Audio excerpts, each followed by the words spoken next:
Civil martial law है इस मुल्क में। अच्छा। जाहिर है सीधा सीधा सिविल मार्शल लॉ। हुकूमत तो कह रही है कि आप लोगों की मुलाकातें भी करवाते हैं, सारा कुछ कराते हैं, आप मेज़ पे तो बैठे हैं। हुकूमत के साथ हम मेज़ पर बैठे थे और बड़ा बबांगे दुहल कहा था कि जी मुलाकातें कराएं, ये स्पीकर साहब भी थे। और जब मुलाकातें बंद हो गई और नहीं करवाई गई तो फिर इन्होंने बेबसी का इजहार किया कि हमारे तो बस में कुछ भी नहीं है।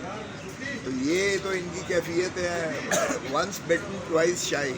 दूध का धुला जो है वो सांस तो उसको भी 5 अगस्त को आप कहाँ पे थे? आईजी साहब आपका इंतजार कर रहे थे, मरियम नवाज कह रही थी। यार 5 अगस्त को आपके सामने है, इन्होंने हमारे ये गेट बंद कर दिए थे।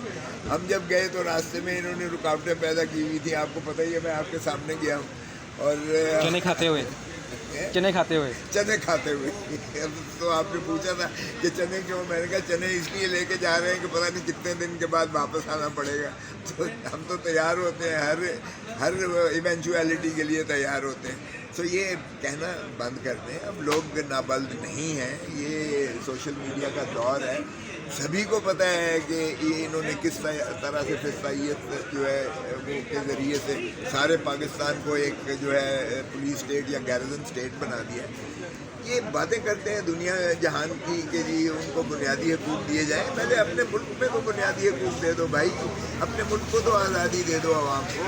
अपने मुल्क में तो आप आज़ादी देते नहीं हो और आप दुनिया में प्रचार करने जा रहे हो, तो फिर उनका आपकी क्या आवाज़ कौन सुनेगा और क्या असर होगा आपका? असम्बली के फ्लोर के ऊपर अपोजिशन लीडर नायल हो चुके हैं। अब आपकी जमात में या अपोजिशन जमातों से अपोजिशन लीडर कौन बनने जा रहा है, क्या तरीक़ाकार है? कहीं आपका नाम तो नहीं आ रहा?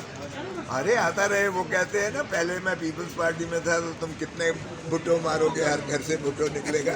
अब भी तुम कितने खान के जो है शहदाई मारोगे, तुम कितने खान के शहदाइयों को जो है नाअहल करोगे, फिर भी हम मौजूद हैं और अब आवाम भी जो है वो तैयार है। इतनी नाअहलियाँ हो रही हैं कि